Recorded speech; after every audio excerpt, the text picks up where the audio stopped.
ಹೇ beautiful souls, ಲೈಫಲ್ಲಿ ಏನೋ ಒಂದು ವಿಚಾರನ ಅನ್ಕೊಂತಾ ಇದ್ದೀರಾ, ಬಟ್ ಆ ವಿಚಾರ ಆಗ್ತಾ ಇಲ್ಲ. ಇನ್ನೇ ನೀವು ಅದನ್ನು ಅಚೀವ್ ಮಾಡ್ತಾ ಇದ್ದೀರಾ, ಅಥವಾ ನಿಮ್ಮ ಲೈಫಲ್ಲಿ ಆ ಒಂದು ವಿಶ್ ಮ್ಯಾನಿಫೆಸ್ಟೇಟ್ ಆಗ್ತಾ ಇದೆ, ಅಥವಾ ಎಸ್ ಇಟ್ಸ್ ಹ್ಯಾಪ್ನಿಂಗ್ ಅನ್ನೋ ಟೈಮಲ್ಲಿ ಆ ಒಂದು ವಿಶ್ ನಿಮಗೆ ಸಿಗ್ತಾ ಇಲ್ಲ. ಸೊ ಲೆಟ್ ಅಸ್ ನೋ, ಈ ಒಂದು ಸಿಚುಯೇಷನ್ಗೆ ಏಂಜಲ್ಸ್ ನಿಮಗೆ ಏನು ಗೈಡ್ ಮಾಡಬೇಕು ಅಂತ ಇದ್ದಾರೆ.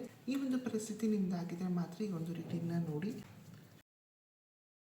ಈ ಒಂದು ವಿಷಯದಲ್ಲಿ ನೀವೇನ ಕೇಳ್ತಾ ಇದ್ದೀರಾ, ನಿಮ್ಮ ಕಡೆ ಒಂದು ತಕಡಿ ಭಾರ ಆಗಿದೆ ಅಥವಾ ತಕಡಿ ಕಮ್ಮಿ ಇದೆ. ಸೊ ನೀವು ಕೇಳ್ತಿರೋಂಥ ವಿಚಾರಗಳಲ್ಲಿ ನಿಮ್ಮಿಂದ ಎಫರ್ಟ್ಸ್ ಆಗಿರ್ಬೋದು, ಅಥವಾ ನಿಮ್ಮ ವಿಶ್ ಜಾಸ್ತಿನೇ ಎಕ್ಸ್ಪೆಕ್ಟ್ ಮಾಡ್ತಾ ಇದ್ದೀರಾ. ಸೊ ಯಾವಾಗ ಸಮತೋಲನಕ್ಕೆ ಬರುತ್ತಂದ್ರೆ ನಿಮ್ಮ ಒಂದು ವಿಶ್ ಈಡೇರೋದಕ್ಕೂ ನಿಮ್ಮ ಲೈಫಲ್ಲಿ ಮತ್ತೆ ನಿಮ್ಮ ಒಂದು ಎನರ್ಜಿ ಎರಡು ಯಾವ ರೀತಿ ಇದೆ ಅನ್ನೋದನ್ನ ನೀವು ಮ್ಯಾಚ್ ಮಾಡಬೇಕಾಗಿರುತ್ತೆ. ವಿಶ್ ನಿಮ್ಮ ಲೈಫಲ್ಲಿ ಬಂದಾಗ ಒಂದು ಅಲೈನ್ಮೆಂಟ್ ಆಗುವಂಥದ್ದಾಗಿರುತ್ತೆ. ಅಲೈನ್ಮೆಂಟ್ ನಿಮ್ಮ ಒಂದು ಎನರ್ಜಿ ಜೊತೆಗೆ, ನಿಮ್ಮ ಒಂದು ಎನರ್ಜಿ ಅದ್ರ ಜೊತೆಗೆ ಬ್ಯಾಲೆನ್ಸ್ ಆಗ್ತಾ ಇಲ್ಲ, ಮ್ಯಾಚ್ ಆಗ್ತಾ ಇಲ್ಲ ಅಂತ ಹೇಳಿದ್ರೆ ಸೊ ಥಿಂಗ್ಸ್ ನಿಮ್ಮ ಲೈಫಲ್ಲಿ ಬರ್ತಾ ಇಲ್ಲ. ಯಾವಾಗ ನೀವು ಅಲೈನ್ ಆಗ್ತೀರಾ ಆ ಒಂದು ವಿಶ್ ಜೊತೆಗೆ, alignment recovery from your health issues.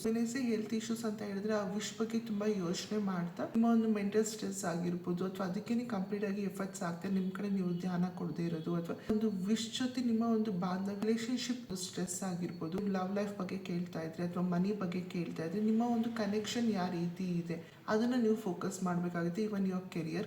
So ನೀವು ತುಂಬಾ ಕೆರಿಯರ್ ಬಗ್ಗೆ ಯಾವಾಗಲೂ ಸ್ಟ್ರೆಸ್ ಮಾಡ್ತಾ ಇರ್ತೀರ, ನೆಗೆಟಿವ್ ಥಿಂಕ್ ಮಾಡ್ತಿರ್ತೀರ, ನಾನು ಎಷ್ಟೇ ಎಫರ್ಟ್ಸ್ ಹಾಕೋದು ಸಕ್ಸೀಡ್ ಸಿಗ್ತಾ ಇಲ್ಲ, you building something negative. So ಯಾವಾಗ ನಿಮ್ಮ ಒಂದು ಬಾಂಡ್ ಅದ್ರ ಜೊತೆಗೆ ತುಂಬಾ ಫುಲ್ಫಿಲ್ ಆಗಿ ಪಾಸಿಟಿವ್ ಆಗಿರುವಂತದ್ದು ಆಗಿರುತ್ತೆ, things will work out. Just like ನಂಗೆ ಇಲ್ಲಿ ಪಾರ್ವತಿ ಅಮ್ಮನ ಎನರ್ಜಿ ಬರ್ತಿರುವಂತದ್ದು. ಶಿವಜಿ ಯಾವಾಗ ಪಾರ್ವತಿ ಅಮ್ಮನ ಒಪ್ಕೊಂಡಿರಲ್ಲ, ಪಾರ್ವತಿ ಅಮ್ಮ ನೆಗೆಟಿವ್ ಆಗಿ ಯೋಚನೆ ಮಾಡದೆ ಅವರ ಒಂದು ಎನರ್ಜಿನ ಅಲೈನ್ಮೆಂಟ್ ಮಾಡೋದಕ್ಕೆ ತಮ್ಮನ್ನ ತಾವೇ ಒಂದು ಹೈಯರ್ ಎನರ್ಜಿಗೆ ಗ್ರೋ ಮಾಡ್ಕೊಂತಾರೆ. ತಪಸ್ ಮಾಡಿ ತಮ್ಮನ್ನ ತಾವೇ ಕಾಮ್ ಆಗಿಟ್ಟು ಅಪ್ಗ್ರೇಡ್ ಮಾಡ್ಕೊಂತಾರೆ, ಒಂದು ಗಾಡೆಸ್ ಎನರ್ಜಿಗೆ ಬರ್ತಾರೆ. ಸೊ ನಿಮ್ ಲೈಫಲ್ಲೂ ಅಷ್ಟೇ, ಯಾರೆಲ್ಲ ನೋಡ್ತಾ ಇದ್ದೀರಾ, ನೀವು ಈಲ್ ಆಗ್ಬೇಕಾಗಿರುತ್ತೆ ಆ ಒಂದು ವಿಶ್ ಬಗ್ಗೆ ಇರುವಂತ ಒಂದು ಫಿಯರ್ಸ್ ಇಂದ ಅಥವಾ ನೆಗೆಟಿವ್ ಅಪ್ರೋಚ್ ಇಂದ. ಯಾವಾಗ ನೆಗೆಟಿವ್ ಅಪ್ರೋಚ್ ಗಳಿಂದ ದೂರ ಆಗಿ ನೀವು ಅದಕ್ಕೆ ಹತ್ರ ಆಗೋ ಶುರು ಮಾಡ್ತೀರಾ. ವಿಶ್ ನಿಮಗೆ ಹತ್ರ ಆಗೋದಲ್ಲ, ನೀವು ಅದಕ್ಕೆ ಹತ್ರ ಆಗ್ಬೇಕಾಗಿರುತ್ತೆ. ಜಸ್ಟ್ ಲೈಕ್ ಶಿವಜಿ ಹತ್ರ ಆಗ್ಬೇಕು, ಶಿವಜಿ ಬರ್ಬೇಕು ಅನ್ನೋದಕ್ಕಿಂತ ಪಾರ್ವತಿ ಅಮ್ಮ ನಾನು ಹೇಗೆ ಗಾಡೆಸ್ ಆಗ್ಬೋದು, ನನ್ನ ಎನರ್ಜಿ ಹೇಗೆ ಅಲೈನ್ಮೆಂಟಿಗೆ ಹೋಗ್ಬೋದು ಅಂತ ಹೇಳಿ ತಮ್ಮಲ್ಲಿ ಬದಲಾವಣೆ ತಗೊಂಡ್ರು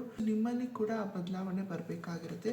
ಅವಾಗೆ ನಿಮ್ಮ ವಿಶ್ಗೆ ಮತ್ತೆ ನಿಮ್ಮ ಎನರ್ಜಿಗೆ ಬ್ಯಾಲೆನ್ಸಿಗೆ ಬರುವಂಥದ್ದಾಗಿರುತ್ತೆ.